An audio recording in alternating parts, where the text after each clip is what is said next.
On acclame encore le nom du Seigneur. Alléluia. Acclamez le Seigneur, car le Seigneur te connaît. Nombreux de ceux qui croyaient voir la journée d'aujourd'hui ne l'ont pas vu. Alléluia. Il y a de ceux-là qui croyaient voir cette journée ne l'ont pas vu. Il y a de ceux-là qui croyaient se réveiller ce matin, ne se sont pas réveillés. Mais le Seigneur t'a donné la force de se réveiller. Ça ne vient pas de toi. Lorsque nous dormons, nous oublions tout. Alléluia. Mais il y a celui-là qui veille sur nous. Celui-là qui ne veut pas que toi tu meurs pécheur. Il veut que tu te repentisses. Enfin que tu meurs comme un enfant de Dieu. Enfin que tu aies la joie. Et qu'à la fin que toi tu sois dans la joie éternelle. Que tu vives éternellement. Acclamons encore pour ces dieux. Il est le véritable roi. Pour le Seigneur des Seigneurs. Nous allons continuer. Nous allons continuer notre thème qui est sur le dit vierge. Nous étions en train de parler l'autre fois par rapport aux païens. Amen. Amen. Merci. Nous étions en train de parler par rapport aux païens. Car dans le livre des 10 vierges, nous avions vu les 10 vierges. Parmi les 10, il y a eu 5 qui étaient les vierges sages, et il y a eu 5 qui étaient les vierges folles. On a parlé de l'air sort déjà aussi. Alléluia. Ceux qui sont en retard ou bien ceux qui veulent encore voir cela, allez-y dans YouTube, vous allez voir ça. Si vous frappez Serge Viocolo ou bien Jimmy Grace, vous cherchez les 10 vierges, vous allez nous voir et vous allez encore vous ressourcer sur ça. Amen. Nous sommes en train de parler depuis le dimanche passé sur le sort des païens. Et nous avions dit maintenant, pourquoi nous parlons des païens? Parce que parmi ceux qui viennent à l'église, il y a de ceux-là qui ne veulent pas laisser leur vie passer. Alléluia. Et nous disons, peut-être c'est ceux-là qui viennent à l'église, qui ne veulent pas laisser leur vie passer. Et nous allons leur faire voir comment est-ce que ça sera leur fin. Enfin qu'ils soient motivés. Alléluia. Motivés pour venir auprès du Seigneur et changer leur vie. Alléluia. Amen. Ce n'est pas si vous venez à l'église que vous héritez le royaume des cieux. C'est le contraire. Celui qui doit hériter le royaume des cieux est celui qui va marcher à la crainte de la parole de Dieu et en train de le mettre en pratique. Ce n'est pas parce que tu viens à l'église. Alléluia. Mais tout enfant de Dieu, c'est un devoir de venir à l'église. Alléluia. C'est respecter la loi. Parce que Jésus partait à l'église chaque jour avec ses parents. Alléluia. Il partait dans les temples. Chaque jour le jour de la prière, il était toujours présent avec ses parents. Vous voyez, Jésus partait à l'église. Donc, c'est-à-dire, si tu ne viens pas à l'église, tu pêches. Tu pêches parce que tu pêches sur la loi qui est établie dans la parole de Dieu. C'est-à-dire venir s'assembler pour que tu puisses manger le corps et boire du sang. C'est ce qu'un enfant de Dieu doit faire toute sa vie. Alléluia. Et cela va fortifier nos âmes. Cela va nous réconforter davantage. Cela va changer encore davantage notre façon de vivre. Parce que c'est au fur et à mesure que nous mangeons le corps de notre Seigneur Jésus-Christ. Et c'est au fur et à mesure que tout péché, ce que nous avions l'habitude de faire, tombe jusqu'à la perfection. Car c'est par la perfection que nous allons hériter la gloire du Seigneur. Amen. Sachons cela. Alors nous allons continuer. Je m'excuse. Sur les 10 vierges par rapport au sort des païens. Amen. Ouvrons nos Bibles dans les livres d'Apocalypse.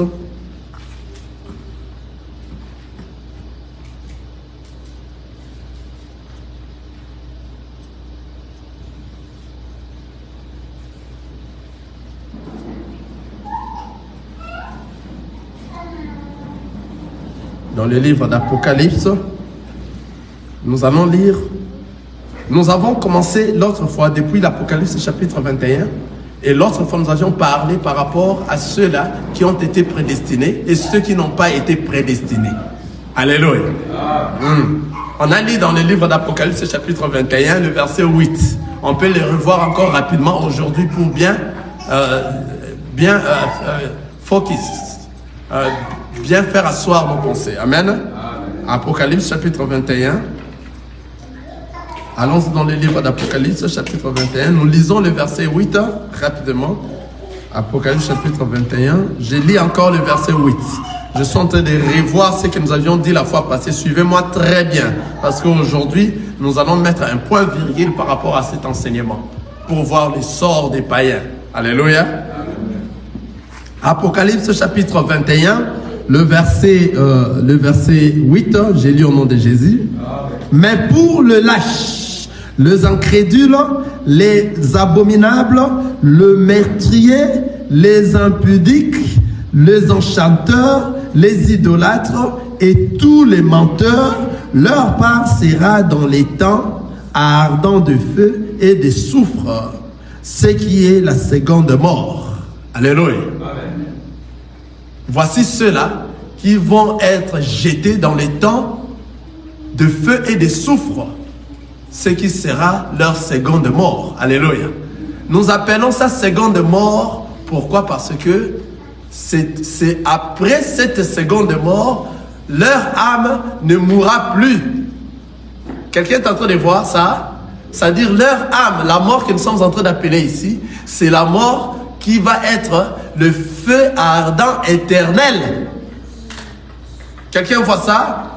C'est-à-dire, après notre première mort physique, alléluia, les enfants de Dieu qui ont marché à la crainte de la parole de Dieu, qui faisaient les actes, qui mettaient en pratique la parole de Dieu, après la mort physique, viendra l'enlèvement. Alléluia.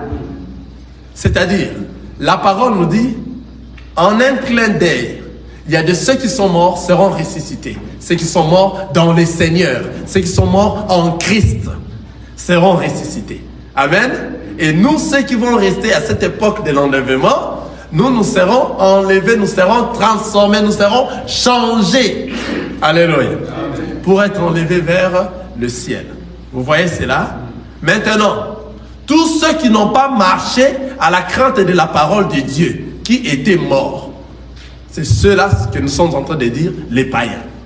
Alléluia. Ceux-là, lorsqu'ils vont ressusciter à la deuxième résurrection, ils ne seront pas ressuscités à la première résurrection, mais ils seront ressuscités à la deuxième résurrection. Ils seront ressuscités pour les jugements. Après les jugements, ils seront jetés dans les temps de feu et de soufre. C'est là que nous appelons la seconde mort. Dans la mort éternelle, leur âme va souffrir éternellement. Mais dans l'église, nous avions dit l'église est scindée dans deux parties. Il y a une partie que nous appelons la Vierge sage et une autre partie que nous appelons la Vierge folle. Après l'enlèvement, il y aura la Vierge sage qui va être enlevée. Alléluia. Mais la Vierge, disons-les vierges, parce que la Bible dit les 5 et les 5.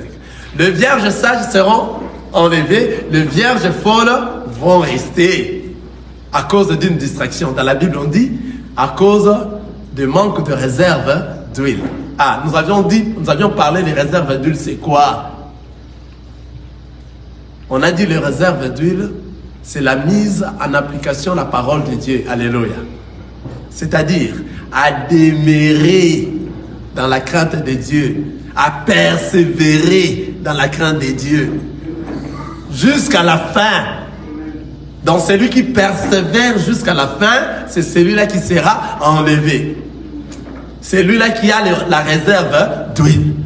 La personne qui a la réserve d'huile, c'est celui qui met en pratique la parole de Dieu. Mettre la parole de Dieu en pratique, c'est avoir la réserve d'huile. C'est là vous êtes en train de persévérer. Celui qui ne persévère pas ne va pas hériter les royaumes des cieux. Alors nous sommes en train de voir les 10 vierges. Les tous étaient des vierges. Ils étaient des enfants de Dieu. Les tous avaient des lampes. Les tous sont entrés dans le chemin, en train de poursuivre le chemin pour aller voir l'époux. Alléluia. Mais il y a de ceux-là qui avaient le réserve d'huile.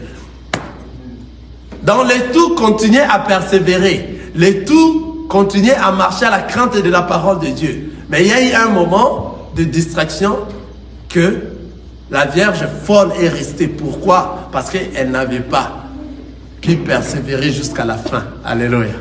Et ces moments de distraction, c'est le temps du soir. C'est la distraction. Alléluia. Cette distraction qui règne dans ces temps ici. Une grande distraction est en train de régner, car nous sommes même pendant la nuit. Lorsque les 10 vierges ont eu les lampes pour marcher, parce qu'ils ont eu les lampes, nous voyons que c'était pendant la nuit. Si c'était pendant le jour, pendant la journée, qui va tenir la lampe à la main? Non. Pendant la journée, tout le monde peut voir clairement. Mais pendant la nuit, ça fait obscur. Pour bien voir, il faut avoir des lampes. Ce n'est pas seulement des lampes. Il faut avoir des lampes. Et dans les lampes, il faut avoir la lumière. Si tu as seulement la lampe seulement, tu n'as pas la lumière dans cette lampe, tu ne sauras pas voir le chemin. Alléluia. Amen. Le chemin va rester obscur dans toi. C'est ce que nous sommes en train de prêcher ici. La parole de Dieu. La parole seule. Tu ne vas pas, les Écritures seules, tu ne sauras pas voir. Il faut que nous puissions apporter la révélation des Écritures. Tout pasteur qui prêche ces Écritures seulement et répète ces Écritures amène le fidèle en enfer. C'est-à-dire, pour connaître, pour voir les chemins, il faut donner les révélations des choses cachées, car ces choses sont cachées. Pour que l'homme, pour que le fidèle voie et que les œufs voient, il faut la lumière. La lumière, c'est la révélation de ce qui est écrit. Si tu n'as pas cette révélation, tu ne sauras pas voir. Donc tu as seulement la lampe, qui sont les Écritures. Lui-même, le Seigneur dans la Bible a dit, la lettre tue. La lettre tue. On a parlé de ça beaucoup de fois ici. Comme on avait dit, enfant, obéis ton père et ta mère pour que tu vives longtemps. Tu crois qu'on te dit d'obéir ton père physique et ta mère physique? Non, la Bible ne parle pas de ça. Hein? La Bible dit que tout ce qui respire loue le nom de l'Éternel. Toi, tu crois que dans le monde, tout le monde est en train de respirer. Ce n'est pas ce que la Bible est en train de dire. On a développé sur ça, surtout pour l'enfant, obéissez à ton père et ta mère. On a vu c'est qui ton père, c'est qui ta mère. Ce n'est pas le père physique et la mère physique. Parce que nous avions vu beaucoup d'enfants qui obéissent à des parents physiques qui meurent. Hein? Mais lorsque la Bible dit qu'enfant, obéissez à ton père et ta mère pour vivre longtemps, mais comment ceux-là qui sont encore des jeunes, qui meurent en fleur d'âge, des jeunes, qui obéissent à leurs parents physiques et à leur mère physique, ils meurent pourquoi? C'est pour ça que nous voyons que ce que dit la Bible, ce n'est pas ce qui est écrit. Donc il y a des choses cachées, des révélations. Si maintenant on ne t'ouvre pas ces choses cachées, tu vas rester dans l'obscurité, tu ne verras pas le chemin, car le chemin est obscur. Le chemin est obscur. Pour que tu voies le chemin, il faut que tu aies la lampe, et dans la lampe, il faut que tu aies la lumière. S'il n'y a pas de lumière dans ta lampe, tu ne verras pas le chemin. Alléluia. Maintenant, les 10 vierges avaient tous des lampes et avaient aussi des lumières. Mais ce qui a fait que les 5 vierges folles puissent rester, pourquoi? Parce qu'ils n'ont pas fait attention d'avoir le réserve d'huile. Alléluia. Donc, elles n'ont pas pu persévérer jusqu'à la fin. Ce qui fera, parce que ces choses, ça va venir au futur. Ce qui fera que les 5 vierges folles vont rester parce qu'ils n'auront pas à persévérer jusqu'à la fin. Il y aura une petite distraction qui viendra, et pendant cette distraction, il y aura une partie de l'église qui vont rester, que nous appelons les vierges sages. De cette partie, lorsqu'elles vont rester, les vierges folles, les vierges sages vont partir. Les vierges folles vont rester, les vierges sages vont partir. C'est à ce moment-là maintenant, après l'enlèvement, les vierges folles commenceront à dire au monde ce qui vient de se passer ici, c'est l'enlèvement. Parce que les mondes ne vont pas comprendre ce qui vient de se passer. Ce ne sont que les vierges folles qui comprendront que ce qui vient de se passer ici, c'est l'enlèvement. C'est à ce moment maintenant, parce que la Bible nous dit, la lampe des vierges folles commençait à s'éteindre, s'éteigner. Et c'est à ce moment que les vierges folles vont s'accrocher à cette petite lumière qui est restée. C'est-à-dire, ils vont demeurer et ils vont persévérer à ne pas sortir de la parole qu'ils ont déjà écoutée, à cet enseignement qui les a aidés. Et ils vont rester fermes. Et nous avions lu ici dans Apocalypse chapitre 20, le verset 4, qui nous a dit que eux, ils ne vont pas céder à l'antichrist. Ils ne vont pas ne vont pas accepter la marque de la bête. Ils seront fermes et ils seront tous tués. Nous avions parlé des sorts des vierges folles. Leur sort, c'est après avoir qu'ils soient tués, je vais les répondre assez rapidement en la lisant. Après qu'ils soient tués, ils vont revenir à la vie et ils vont participer dans le millénium. Alléluia. Les vierges folles et Israël. Parce que après le jour de l'enlèvement, lorsque l'enlèvement va se passer, ça sera la fin des temps de la grâce chez les nations. La grâce doit rentrer en Israël.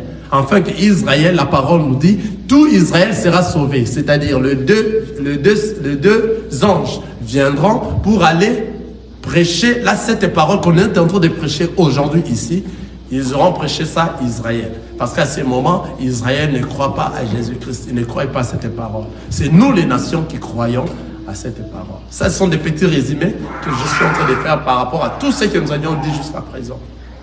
Et après avoir prêché cette parole en Israël, Israël aussi seront ressuscités à la première résurrection pour participer au millénium. Alléluia. Mais le vierge sage, ce sont eux qui iront à la fête des noces. Alléluia. Nous serons enlevés pour aller à la fête des noces. Pendant les 7 ans de la tribulation, les 7 ans de l'antéchrist sur la terre, nous sommes dans la fête avec le roi des rois. Alléluia. Nous n'allons pas passer la grande tribulation. Pendant les temps de la grande tribulation, le vierge sage sera déjà dans la gloire. Alléluia. Alors, cette parole, c'est juste pour que tu te prépares, que tu ne sois pas les vierges folles, que tu sois élu parmi les vierges sages. Enfin, que toi, tu sois dans la gloire, dans la fête des noces. Alléluia. Amen.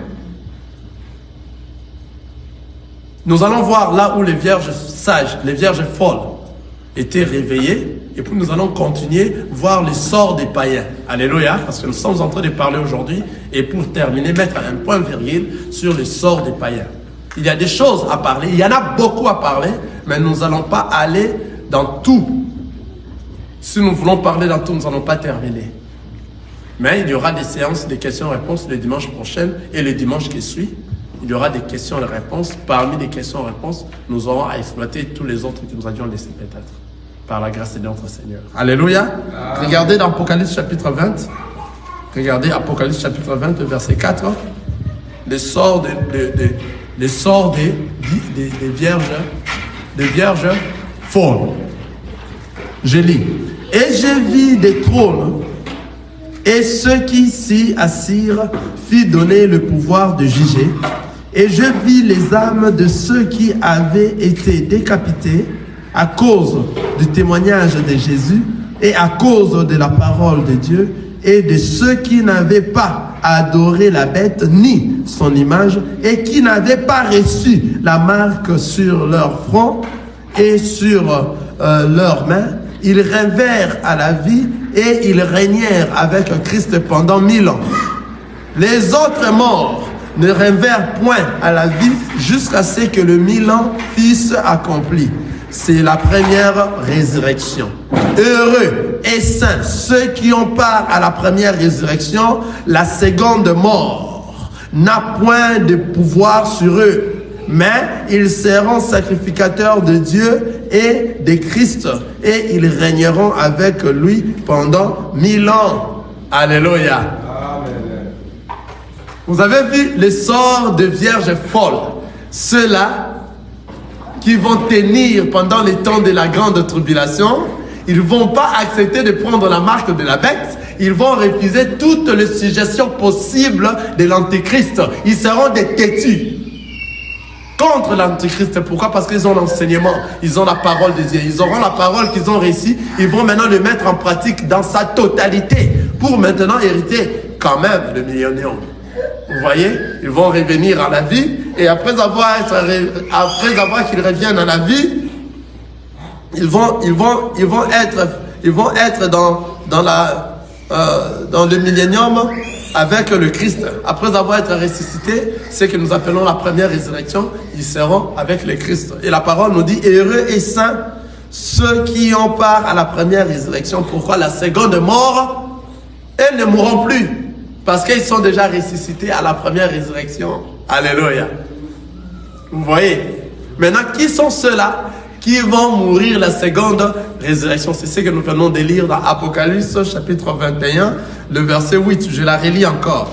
Mais pour les lâches, les incrédules, les abominables, le meurtrier, les impudiques, les enchanteurs, les idolâtres et tous les menteurs, leur part sera dans les temps ardents de feu et de soufre, qui est la seconde mort. Vous comprenez? Donc, c'est-à-dire la seconde mort viendra pour qui? Pour ces gens ici. Comment est-ce qu'ils y arriveront là-bas?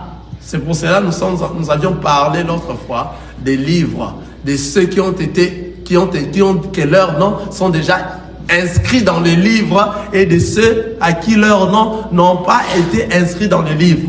C'est-à-dire, lorsque nous vivons, il y a de ceux-là que leurs noms sont déjà inscrits. Ce ne sont que ceux, ils vont écouter la voix du Père, ils vont reconnaître que c'est ça, la vraie voie que je dois aller pour m'apprêter à retourner à la maison. Ce sont que ceux-là qui ont été prédestinés, qui vont comprendre la véritable parole. Parce qu'il y a beaucoup de paroles actuellement.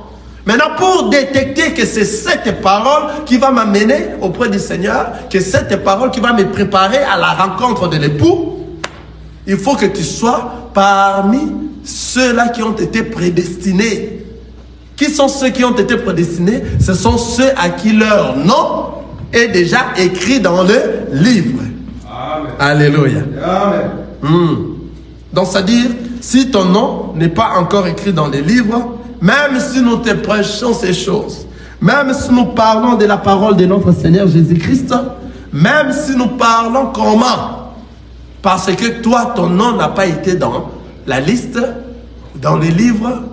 On a vu ces gens-là, Apocalypse. Alléluia. Apocalypse chapitre 17, le verset 8. Nous allons lire ces gens-là. Apocalypse chapitre 17, le verset 8. Nous lisons. Écoutez ce que la parole nous dit. La bête que tu as vue était et elle ne plus. Elle doit monter de l'abîme et aller à la perdition. Et les habitants de la terre, ceux dont le nom n'a pas été écrit dès la fondation du monde dans les livres de vie, s'étonneront en voyant la bête parce qu'elle était et qu'elle ne plus et qu'elle reparaîtra. Ah, vous avez suivi la parole? La parole nous a dit, les habitants de la terre, ceux dont le nom n'a pas été écrit dès le fondement du monde. Ah, on comprend directement qu'il y a de ceux-là, leurs noms n'ont jamais été écrits dans ces livres ici que nous sommes en train de dire. Alléluia. Alléluia. Amen. Il y a de ceux-là que leurs noms n'ont pas été écrits dans ces livres ici. Dès la fondation du monde, ils sont avec nous dans le monde. Ils vivent aussi. Ceux-là, même si tu apportes la parole de Dieu, ce sont ceux que la parole est en train de dire. Mais pour les lâches, les incrédules, les abominables, le meurtrier, les impudiques, les enchanteurs, les idolâtres et tous les menteurs, leur part sera dans les temps ardents de feu et de soufre. Ce sont ces gens-là. Ce qui est la seconde mort. Parce que leur nom n'a pas été écrit dans les livres dès la fondation du monde. Est-ce qu'on comprend cette nuance? Donc, il y a de ceux-là qui ont été choisis avant la création. Ils étaient déjà. Avant le début de la création, le Seigneur les a déjà choisis. Car leur nom était déjà dans la livre. Ce sont eux que nous appelons les prédestinés. Ce sont eux que le Seigneur Jésus-Christ est venu chercher. Il n'est pas venu chercher tout le monde. Il est venu chercher ses frères. Seulement ses frères. Afin de retourner à la maison. C'est-à-dire, lorsque nous parlons des frères, il y a aussi des sœurs à l'intérieur. Donc, c'est-à-dire, chercher sa famille. Afin que nous puissions retourner à la maison. En fait, après avoir que Adam pêche, tiens-moi très bien ici. Après avoir qu'Adam pêche, ils se sont retournés nus, ils se sont retrouvés nus. Amen. C'est-à-dire, lorsqu'ils ont péché, ils étaient nus, mais ils ne savaient pas qu'ils étaient nus. Alléluia, avant qu'ils puissent pécher. Quelqu'un est avec moi? Je vais parler un peu seulement là-bas, après je rentre. C'est-à-dire, ils étaient nus. Adam et Ève ne savaient pas qu'ils étaient nus. C'est-à-dire, cette nudité, c'était l'habillement des gloires. Alléluia. Parce qu'ils étaient nus, mais ils ne savaient pas qu'ils étaient nus. Ils étaient dans les jardins, ils étaient dans le lieu très saint. Ils étaient dans la gloire de notre Seigneur Jésus. Ce n'est qu'après avoir péché qu'ils ont compris qu'ils sont nus. Et la honte les a abattus. C'est-à-dire, après avoir péché, le Seigneur est venu, il commence à chercher, où sont-ils? Ils ne sont plus là. Il demande, mais Adam, où es-tu? Pourquoi te caches-tu? Alléluia. Donc, ils sont sortis du lieu très saint. Parce qu'ils sont maintenant dans le péché, ils sont éloignés de Dieu. Donc, c'est-à-dire, à tout moment que tu pêches, tu t'éloignes de Dieu. Tu n'es plus dans le lieu très saint. Alléluia. Amen. Mais qu'est-ce qu'a fait Jésus? Ah, j'ai dit Jésus, hein, parce que c'est lui qui est la parole qui a été avant la création, c'est lui. Avant le début de la création, il était là.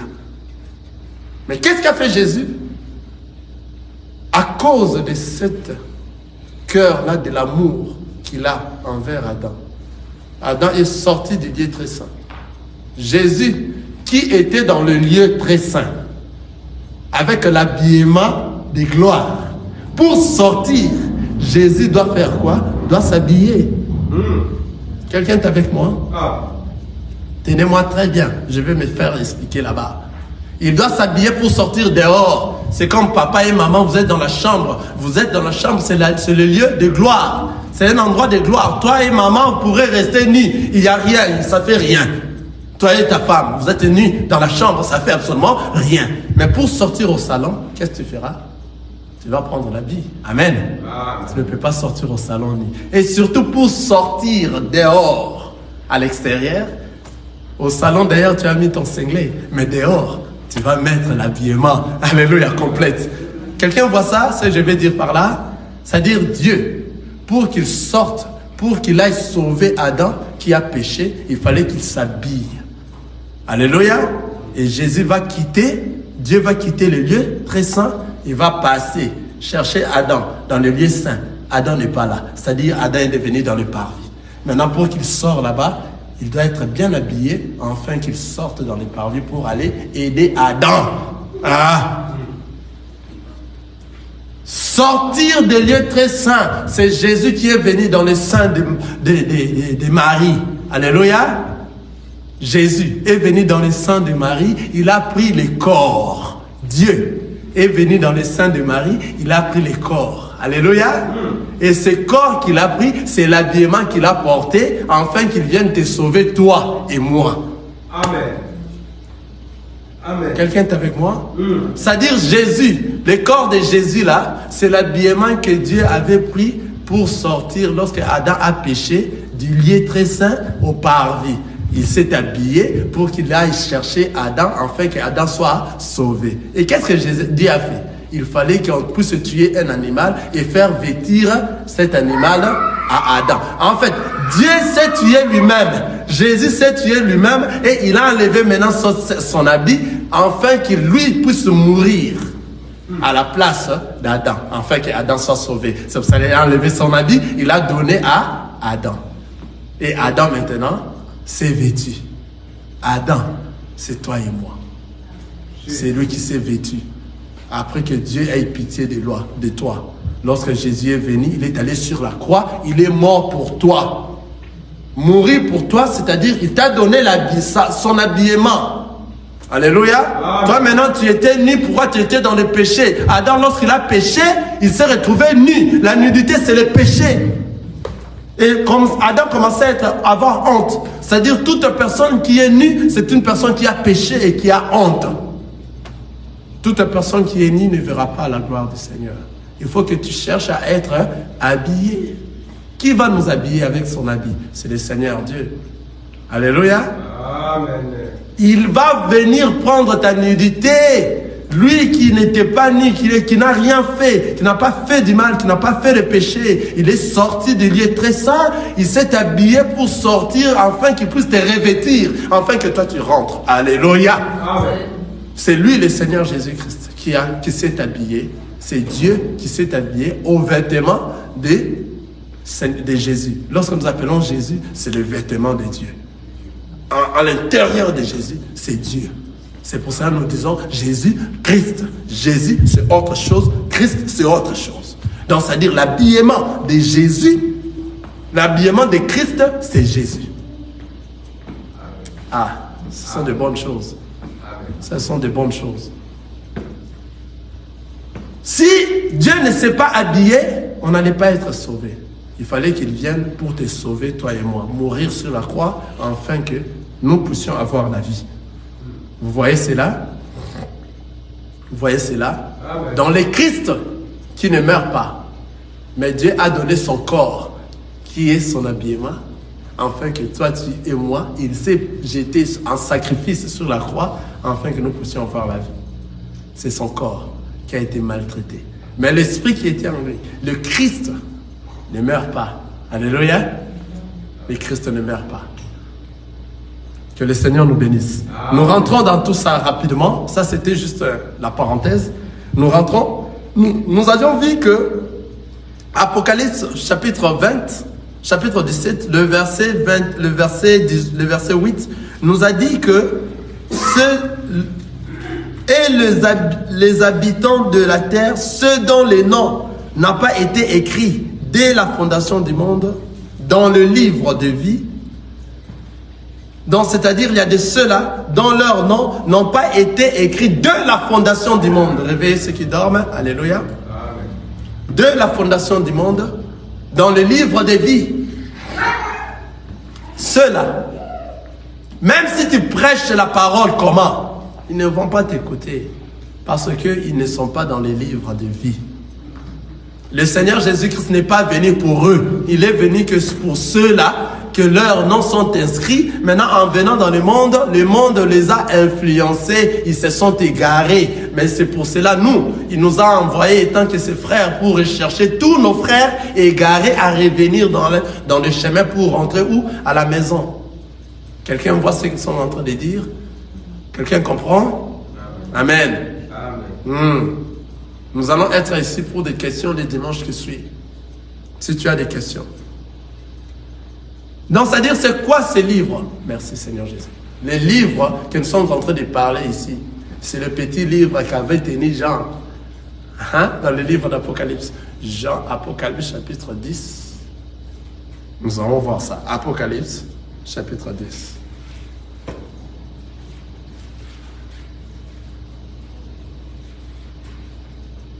Ça doit être le verset 8. Merci Seigneur Jésus. Apocalypse chapitre 10, le verset 8.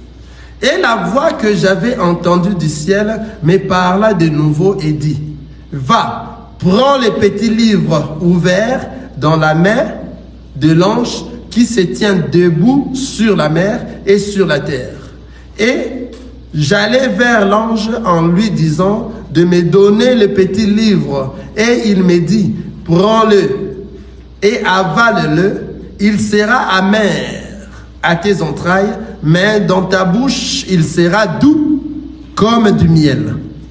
J'ai pris le petit livre de la main de l'ange et je l'avalai. Il fit dans ma bouche doux comme du miel, mais quand je l'eus avalé, mes entrailles furent remplies d'amertume.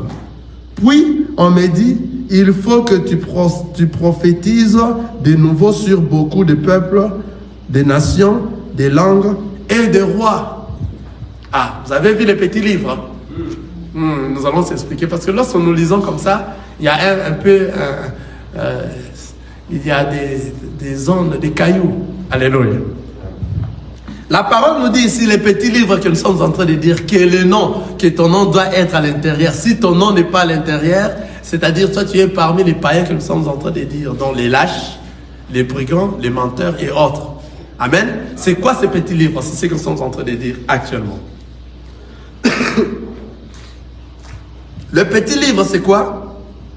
Et la voix que j'avais entendue du ciel me parla de nouveau et dit, va prendre le petit livre ouvert dans la main de l'ange qui s'éteint debout sur la mer et sur la terre. Nous voyons directement c'est qui. Et j'allais vers l'ange en lui disant de me donner le petit livre. Et il me dit, prends-le et avale-le. Il sera amer à tes entrailles, mais dans ta bouche, il sera doux comme du miel. Dans le petit livre, c'est quoi en réalité? Ce qui sera amer dans tes entrailles, mais qui sera doux dans ta bouche comme du miel. Alléluia. C'est-à-dire la personne qui n'avale pas les petits livres ne verra pas le Christ. Alléluia. Et supporter l'amertume du petit livre qui va se passer à l'intérieur de ses entrailles. Si vous supportez cela, cette amertume, c'est la personne qui va supporter, qui ne va pas vomir ce petit livre. Mais lorsqu'il avale cela, avec toute cette amertume qui va régner dans ses entrailles, c'est cette personne-là qui est persévérant, qui va persévérer jusqu'à la fin. C'est lui qui va voir la gloire du Seigneur. C'est-à-dire le petit livre qu'on est en train de dire ici, c'est la parole de Dieu. Alléluia. Le petit livre, c'est la parole de Dieu. C'est-à-dire, lorsqu'on dit que ce livre sera doux comme la miel dans ta bouche, c'est cette parole que nous prêchons. Vous sentez la parole qui est bien, qu'est-ce qui va te changer. Tu aimes cette parole. Alléluia. Tu écoutes cette parole et tu aimes cette parole. Mais la mise en application de cette parole, tu ne sauras pas. C'est ça l'amertume. Alléluia. Dans tes entrailles. Donc pour mettre en pratique la parole de Dieu, tu n'arrives pas. Mais pour l'écouter, tu es bien écouté, bien disposé pour écouter cela. C'est-à-dire tu as la joie d'écouter ces choses. Parce que ces choses te font du bien. Mais mets-les maintenant en pratique. Pour les mettre en pratique, tu n'arrives pas à les mettre en pratique.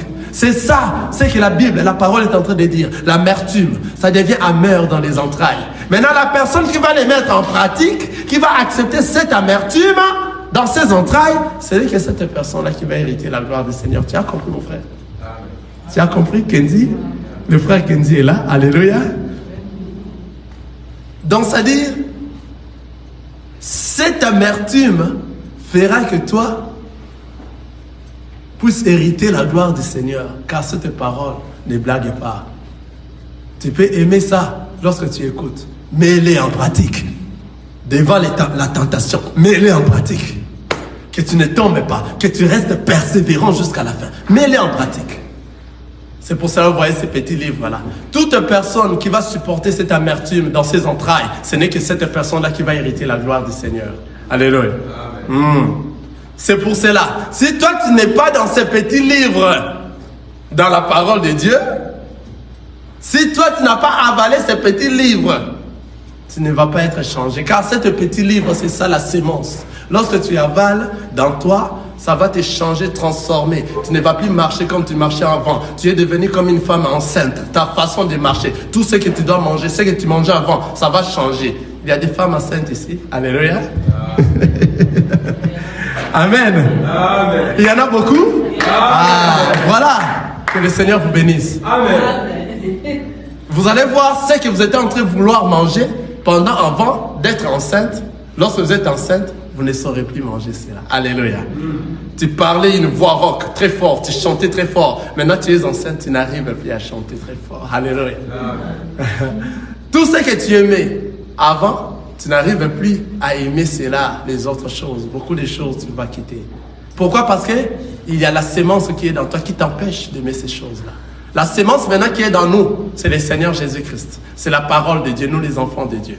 Tous les péchés, tout ce qu'on faisait avant, la masturbation, la haine, la colère, les divisions, les querelles, tout cela, la parole, la sémence, nous empêche maintenant de ça. Ça va nous séparer de tout ça. Alléluia. Amen. Et notre façon de marcher, vous avez vu des femmes enceintes. Moi, je connais bien la sœur comme elle marche lorsqu'elle n'est pas enceinte. Elle se précipite dans les couloirs de JBS pour aller rapide, entrer. Mais avec la grossesse, La façon de marcher va changer. C'est-à-dire tout enfant de Dieu, sa façon de marcher va changer. Pourquoi? Parce que l'enfant de Dieu a la sémence en lui. Elle est enceinte. Elle ne saura plus marcher comme elle marchait avant. Tout doit changer. Tout doit changer. C'est pour ça que la parole nous dit, toute chose est redevenue nouvelle. Alléluia. Les anciennes choses sont passées. Toute chose est devenue nouvelle. Ta façon de marcher, nous devons remarquer cela. Ne nous dis pas que tu es enfant de Dieu, tu continues dans l'impudicité. Tu continues dans les mensonges, dans les querelles. Tu continues dans l'insoumission, dans les mariages. Enfant de Dieu. Tu continues à ne pas aimer ta femme, à sortir dehors. Tu continues, mais tu te dis enfant de Dieu, tu viens à l'église. C'est pour cela que nous prêchons ici. Il y a de ceux-là qui continuent à faire de ces choses, mais ils sont à l'église. Ce sont des païens. Si vous ne changez pas votre vie, vous n'avez pas les petits livres dans vous, vous ne verrez pas les Christ. Y compris moi-même. Si nous faisons semblant d'être de véritables enfants de Dieu, nous ne le sommes pas. Tant pis pour toi, parce qu'il y a celui-là qui voit, qui sonde le cœur et le rein. Il te connaît. Il te voit, son œil voit partout.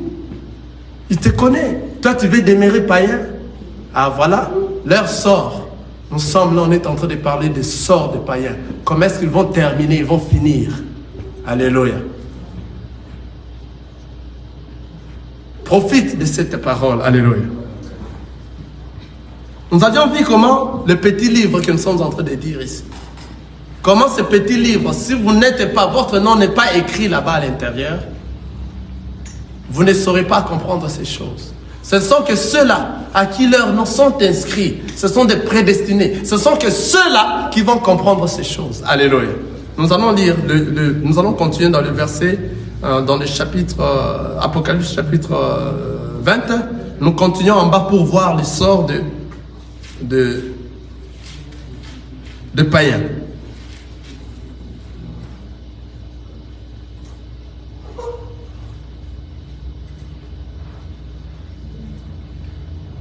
Apocalypse chapitre 20, nous avions vu que ceux qui seront ressuscités à la première résurrection, la seconde mort n'aura plus d'effet contre eux. On a vu qui sont ceux-là, c'est le Vierge folle et Israël. Ils seront ressuscités aussi à la première résurrection. Alléluia. Mais à la seconde résurrection, ça sera maintenant le païen. Nous allons lire ça. Apocalypse chapitre 20. Et ils seront ressuscités pourquoi? Apocalypse chapitre 20, nous commençons au verset 11. Je m'excuse, mais à la maison, on pourrait lire à partir du premier verset jusqu'au 15e verset, Apocalypse chapitre 20, pour comprendre tout ça. Nous commençons au verset 11.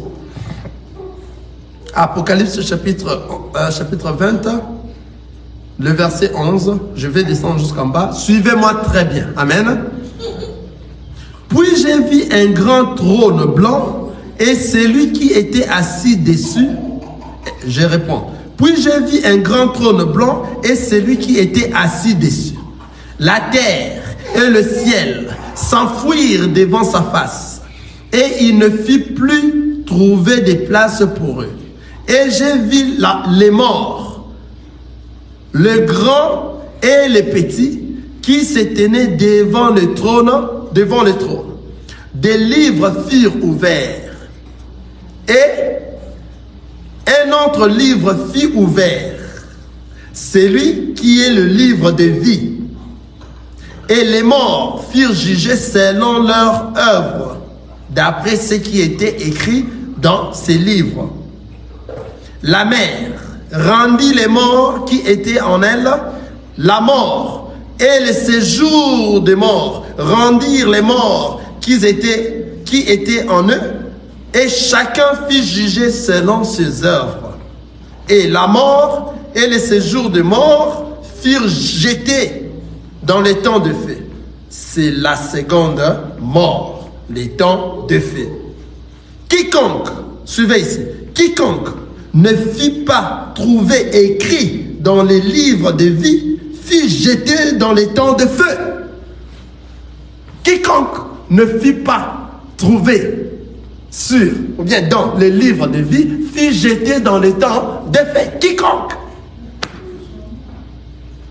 Vous voyez? C'est-à-dire, ceux qui vont revenir à la seconde résurrection, qui vont ressusciter à la deuxième résurrection, ça sera les païens qui ont marché à la vie du monde, des lâches que la parole de Dieu a dit ici. Ce sont eux qui seront ressuscités. Pourquoi? Le verset 11 nous dit, ils seront ressuscités pour le jugement. Les enfants de Dieu ne seront pas jugés. Ce sont ceux-là qui seront ressuscités pour le jugement. Alléluia. La parole nous dit, et je vis les morts, les grands et les petits. Je réponds, puis je vis un grand trône blanc. Un grand trône blanc. Qui est assis là-dessus? Et celui qui était assis dessus. La terre et le ciel s'enfuirent devant sa face. Donc, c'est-à-dire, c'est la grande puissance qui s'est assise. C'était Dieu lui-même. C'est Jésus lui-même sur son trône qui veut juger maintenant. Regardez. Et il ne fut plus trouvé de place pour eux. Et je vis les morts, les grands et les petits, qui s'étaient devant le trône. Des livres furent ouverts et un autre livre fut ouvert, celui qui est le livre de la vie. Et les morts furent jugés selon leurs œuvres, d'après ce qui est écrit dans ces livres. Mais, disons, d'après ce qui est écrit dans ces livres, la mer rendit les morts qui étaient en elle, la mort et le séjour des morts rendit les morts qui étaient en eux, et chacun fut jugé selon ses œuvres. Et la mort et le séjour des morts furent jetés dans les temps de feu. Donc il n'y aura plus, après ça, c'est la fin du monde. Ici nous parlons de la fin du monde. Donc c'est-à-dire, le jour de l'enlèvement, ça ne sera pas la fin du monde.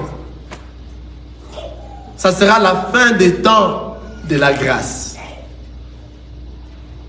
C'est ce que nous appelons aujourd'hui, nous sommes dans les derniers jours. Les derniers jours de quoi? De la fin des temps de la grâce. Après l'enlèvement, le monde va continuer. Alléluia. Mais ici, maintenant que nous sommes en train de parler, c'est à la fin du monde.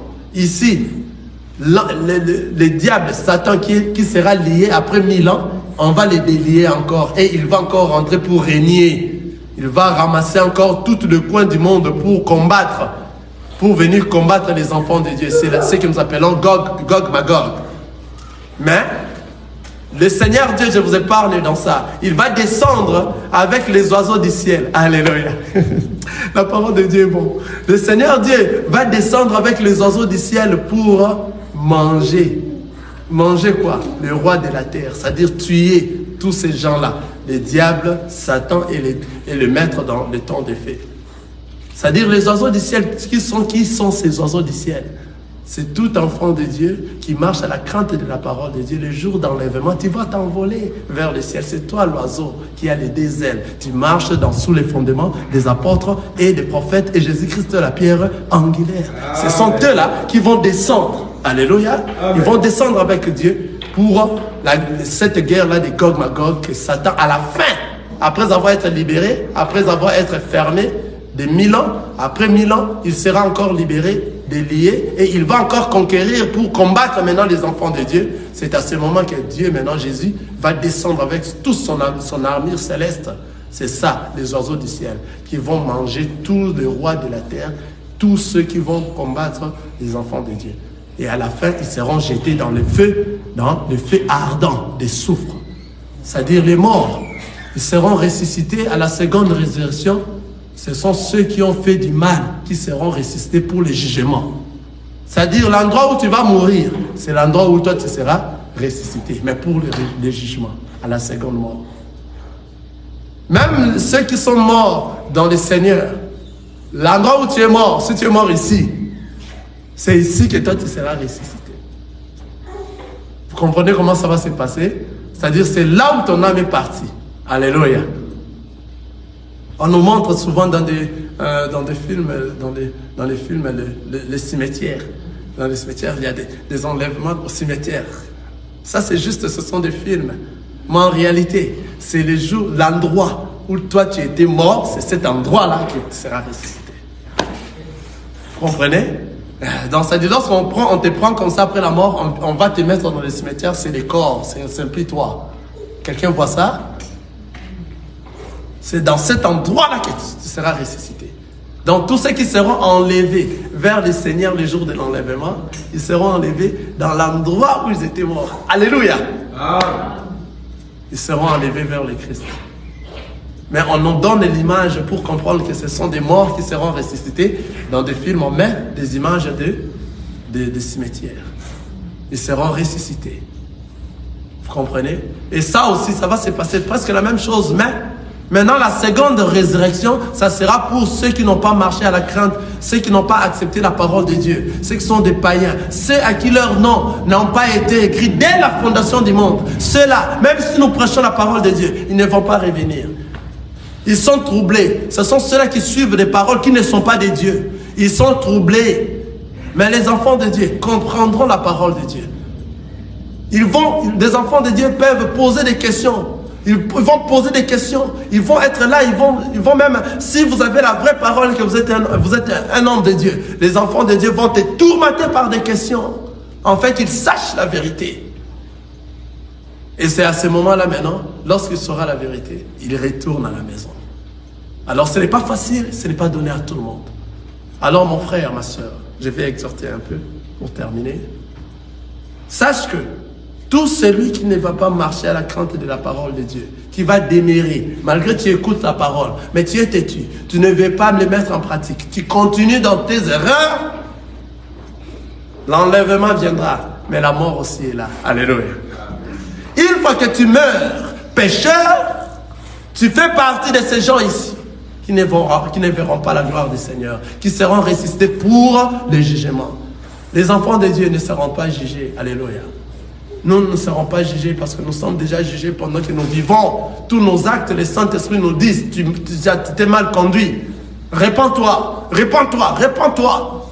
Tu vas te repentir à tout moment, chaque instant. Tu marches à la crainte de la parole de Dieu. Et ce que tu as vomi, tu ne la reprends plus. Parce que tu sais que tu dois être prêt. Tu dois te préparer à la rencontre du Seigneur. À tout moment, il faut que tu sois prêt. Donc, c'est-à-dire, le Seigneur nous dit, veillez. Veillez. Veillez, c'est-à-dire être prêt à tout moment. Veillons. Les enfants de Dieu ne dorment pas. Les enfants de Dieu veillent. Leurs yeux sont ouverts.